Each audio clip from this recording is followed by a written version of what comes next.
समर्पित की है 100 रुपया श्री गोपालगंज पंचग्राम कोतवाल ने।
आपके न होने के कारण आज गुरु द्रोणाचार्य ने यहाँ पर एक व्यूह की रचना की है, जिसमें हमारी बहुत बड़ी क्षति हुई केशव, बहुत बड़ी क्षति हुई। इस क्षति को, इस घाव को हम कभी नहीं भूल सकते हैं। मैं किस प्रकार अपने अनुज को इसका वृत्तांत सुनाऊं। हमने अपना पुत्र को खो दिया है इस युद्ध में। गुरु द्रोणाचार्य ने व्यूह की रचना की, जिसमें कि हमारे पुत्र ने एक अच्छा पराक्रम दिखा करके कौरव सेना को चल बितर कर दिया है। जब इन्होंने गुरु द्रोणाचार्य, जयद्रथ, कृपाचार्य, कीर्तिवर्मा, कर्ण, इन 7 महारथियों ने एक अन्याय युद्ध किया है। इस अन्याय युद्ध में हमारा पुत्र वीर गति को प्राप्त हुआ और इन सभी ने, साधुओं ने मिलकर के हमारा पुत्र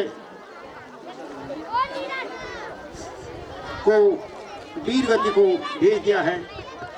मैं अर्जुन के लिए इस प्रकार से इस बात का वृत्तांत सुनाऊं। केशव, इससे बड़ा होता हमें इस राज्य का जो आपने एक लोभ दिया था, उस लोभ को हमें पहले ही ऐसा होता तो हम ऐसा युद्ध से वैसे ही पर में भटकते रहते और इस युद्ध से हमें कोई फायदा नहीं हुआ। हमें एक अच्छा, एक युवा, एक वीर बालक हमने खो दिया। केशव, मैं अर्जुन से इस प्रकार इस बात को सुना सकता हूँ। धर्मराज युधिष्ठिर, प्रभु की लीला अपार है, जिसका वखान करना इस अप्रत्याशित काल में वर्णन करना बड़ा कठिन है। सारा पांडव कुल इसी प्रकार मैं शोकाकुल देखता रहूंगा तो मेरे पार्थ की क्या दशा होगी। इसलिए हे पांडव श्रेष्ठ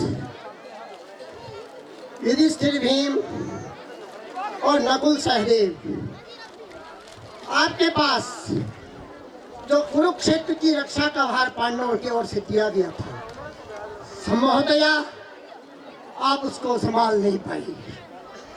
यही दशा मेरे सामने प्रत्यक्ष जो साथ में अर्जुन है वह इस दशा को देख करके बहुत विलाप करेगा, इसलिए आप विलाप करना छोड़ दीजिए।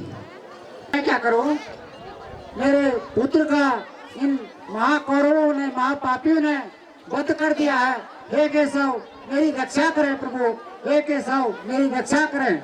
क्या अनन्न सोचस्तुम प्रज्ञावादा सभास से गतासुस्य गतासुस्य नानु सोचन्ति पंडिता। हे पार्थ, जिस विषय को आप सोचनी ही नहीं है, जिसके बारे में चिंतन और मनन करना ही नहीं है, उस विषय से अपना ध्यान भटका करके, उस विषय से अपना मन को केंद्रित हुआ भाव को त्याग करके आप बुद्धिमानों की तरह कार्य करने के साथ साथ अपनी बुद्धिमत्ता का परिचय दीजिए। क्योंकि देहिनेस्मिन् यथा देहे कौमारम यौवनम जरा तथा देहांतर प्राप्ति धीरस्ते तृणमुह्यति। जब मनुष्य को यह शरीर प्राप्त होता है तो जन्म काल के बाद सबसे पहले उसके अंदर कौमार्यावस्था आती है, उसके बाद युवावस्था आती है, युवावस्था के बाद बुढ़ापा आती है। इस प्रकार से बुद्धिजीवी लोग शरीर के इस परिवर्तन को देखते हुए इस शरीर के बारे में किसी भी प्रकार से दुखी नहीं होते हैं। हे पार्थ, जब महाभारत का युद्ध प्रारंभ हुआ था तो मैंने आपको ज्ञान योग, सांख्य योग, तत्व योग, योगादि योगों के बारे में आपको संपूर्ण शिक्षा दी। पुनः आप इस प्रकार से विलाप करें, कष्ट करें, यह बड़ा कष्ट है।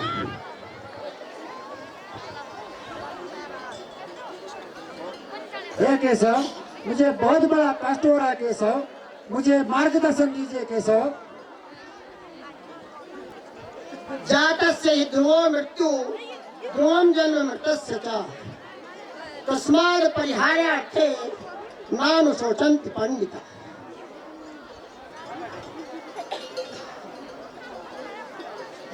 हे अर्जुन, जो इस संसार में जन्म लेता है वह जन्म लेने के बाद एक दिन अवश्य में विदा होता है। जन्म होना संभव नहीं है, परंतु जो जन्म लेकर के आया हुआ है वह इस शरीर को छोड़कर जरूर जाएगा।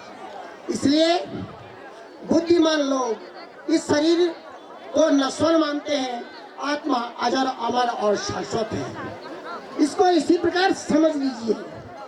वासांसि गिरा नियथा विहाय नवानि गृह्णाति नरो पराणि तथा शरीराणि विहाय जिर्ला नन्यानि संयाति नवानि देहि। हे अर्जुन, इस शरीर को ऐसा ही मान लो जिस प्रकार से सांसारिक लोग नए वस्त्रों को धारण करते, नए कपड़ों को पहनते हैं, और जब वही कपड़े पुराने होते हैं तो मनुष्य उन कपड़ों को छोड़ करके नए कपड़ों को पहन लेता, नए वस्त्रों को धारण कर लेता है। इसी प्रकार से जब आत्मा इस शरीर को नश्वर समझ लेती है, नष्ट होने की समझ लेती है, तो आत्मा इस शरीर का त्याग करके पुनः नए शरीर में प्रवेश कर लेती है। इसलिए हे केशव, आत्मा को नैनम छिद्यन्ति शस्त्राणि नैनम दहति पावका न चैनम क्लेदयन्त्यापो न शोषयति मारुतः। इस आत्मा को शस्त्र छेद नहीं सकते हैं, काट नहीं सकते हैं, अग्नि इसको जला नहीं सकती है, पानी इसको भिगो नहीं सकती है, तथा वायु इसको सुखा नहीं सकती है। अतः आत्मा अजन्मा है, शाश्वत है, अजस्र है, तथा इसी आत्मा का नए शरीर में प्रवेश होना मान लो। आपका संदेह दूर नहीं हो रहा है ये अर्जुन, तो पुनः अपने दुख को व्यक्त कीजिए। हे केशव मेरी रक्षा करें, केशव मेरी रक्षा करें। मेरा दुख दूर करें केशव, मेरा दुख दूर करें। मेरे प्यारे अर्जुन मत घबराओ, मेरे प्यारे अर्जुन मत घबराओ, आत्मा अजर अमर है जग में, आत्मा अजर अमर है जग में, यही सत्य है, सत्य को जानो मेरे प्यारे अर्जुन मत घबराओ, मेरे प्यारे अर्जुन धीरज धारो, मेरे प्यारे अर्जुन संयम राखो, अभिमन्यु को मारा कौरव दल ने, अभिमन्यु को मारा कौरव दल ने, छल बल षड्यंत्र को लेके, मेरे प्यारे अर्जुन मत घबराओ, मेरे प्यारे अर्जुन धैर्य को राखो, मेरे प्यारे अर्जुन धैर्य को राखो। ए पार्थ, यदि आप इस प्रकार से विलाप करते रहोगे तो यह संसार में जो असत्य पर सत्य की विजय के लिए, यतो धर्मस् ततो जय के लिए इतना बड़ा संग्राम हुआ है, उस महाभारत के युद्ध से आपका विरत होना अच्छा नहीं है। इसलिए हे अर्जुन, यदि आपकी इस युद्ध भूमि में कोई प्रतिज्ञा है, आप क्या करना चाहते हैं, मैं यह जानना चाहता हूँ। हे केशव, मैं सूर्यास्त से पहले मैं उस जयंत रथ का वध कर दूंगा, ऐसी आज्ञा दीजिए केशव। और यदि मैं सूर्यास्त से पूर्व केशव जय रथ का वध न कर सका तो मैं स्वयं अपनी आत्मा की तीसरी करूंगा और चिता में बैठकर भस्म हो जाऊंगा केशव, भस्म हो जाऊंगा, भस्म हो जाऊंगा केशव, भस्म हो जाऊंगा और प्राणांत का क्यों हो रहा अर्जुन, यही है भाग्य में तेरे, दुखी क्यों हो रहा अर्जुन, यही है भाग्य में तेरे, विधाता की लिखी रेखा, विधाता की लिखी रेखा न मिटती है मिटाने से। हे पार्थ, इस जन्म में आपने हमेशा सत्य के साथ चले और धर्म की रक्षा के लिए कार्य किया, अतः इतना बड़ा दुख मत कीजिए, क्योंकि आपने जो इस प्रकार का पुत्र शोक पाया है, वीर अभिमन्यु प्यारे लाडले को वीर गति को प्राप्त करके इस प्रकार के दुख दर्द को आप सहन कर रहे हैं, यह आपके इस जन्म का कोई पाप नहीं है, पूर्व जन्मों के कष्ट को धो रहे हैं, जो विधाता ने मस्तक पर लिख दिया, ये प्यारे अर्जुन मैं उसको भी मिटा नहीं सकता हूँ। इसलिए आता है पार्थ, आता है पार्थ, आता है पार्थ, दुख तज कर करो तुम युद्ध का निश्चय। इसलिए आपने अपने दुखों को त्याग करके युद्ध का निश्चय कीजिए। इस प्रकार से कुरुक्षेत्र के रणभूमि से भाग जाना अच्छा नहीं है। हतो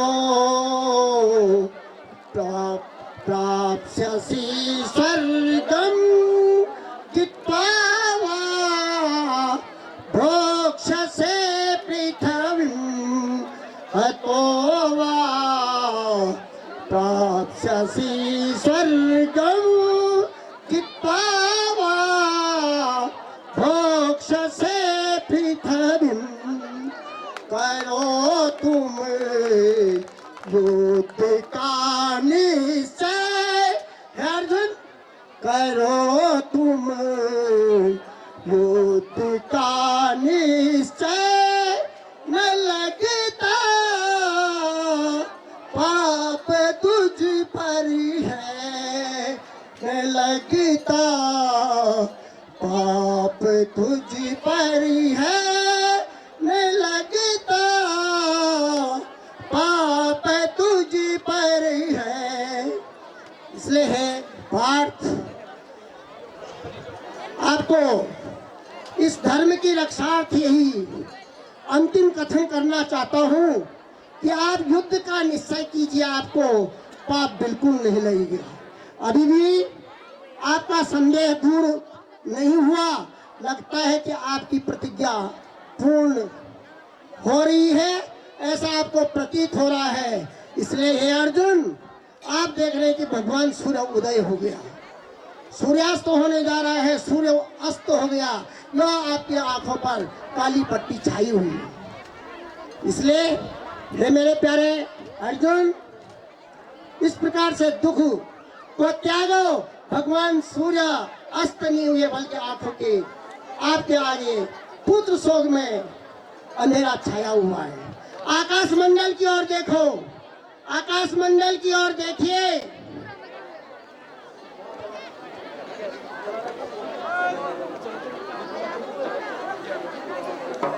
निश्चय को पूरा करिए और आकाश मंडल की ओर भी अपनी दृष्टि गड़ाते रहिए। अर्जुन, लगता है यह आपकी परीक्षा का समय है। मैं तो यही कहूंगा कि तुम युद्ध का निश्चय करो और युद्ध से इस प्रकार विरत मत हो। यदि आपको प्रकृति में, संसार में सूर्यास्त दिखाई दे रहा है तो आप जाने इसका दोष मेरे पर मत देना, क्योंकि मैंने सारथी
और अर्जुन का युद्ध है।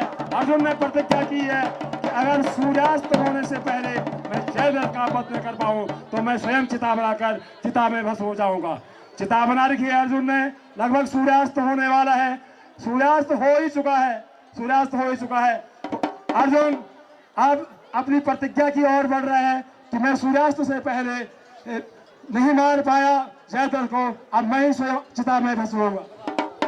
अर्जुन सावधान, सावधान, चिता में भस्म होने की आवश्यकता नहीं। आकाश मंडल की ओर देखो, जयद्रथ सामने है। इस महान अपने शत्रु का तुरंत बदला लो और अपने पुत्र के दुख को दूर करो।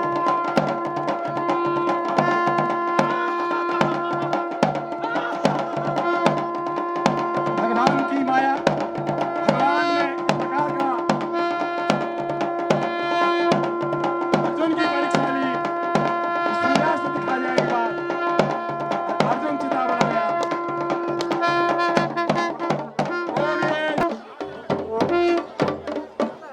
रणभूमि के इस जस पुष्प की, रणभूमि के जय पुष्प की कीर्ति सारा जग सुनेगा, कीर्ति सारा जग सुनेगा। भले यह रण आखिरी हो, भले यह रण आखिरी हो, हर युग उसे अंकित रखेगा, हर युग उसे अंकित रखेगा। अभिमन्यु बस इतना ही था, अभिमन्यु बस इतना ही था, नियत थी मिटना ही था, नियत थी मिटना ही था। डटा रण में जिस तरह, डटा रण में जिस तरह, संसार को झुकना ही था, संसार को झुकना ही था।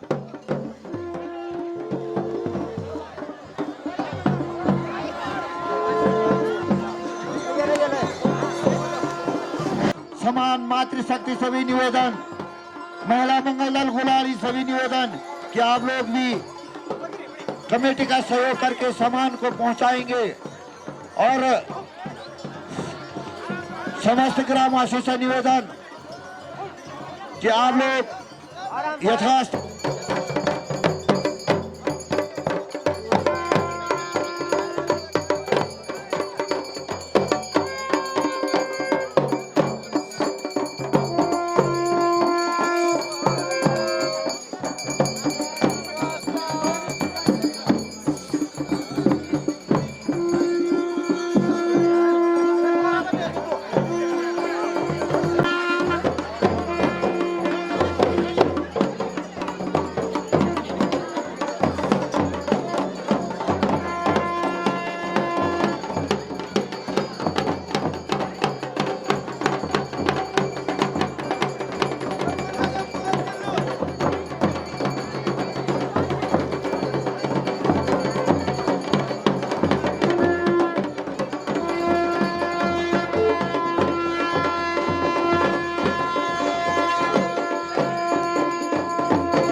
बंद कर दें, बंद कर दें।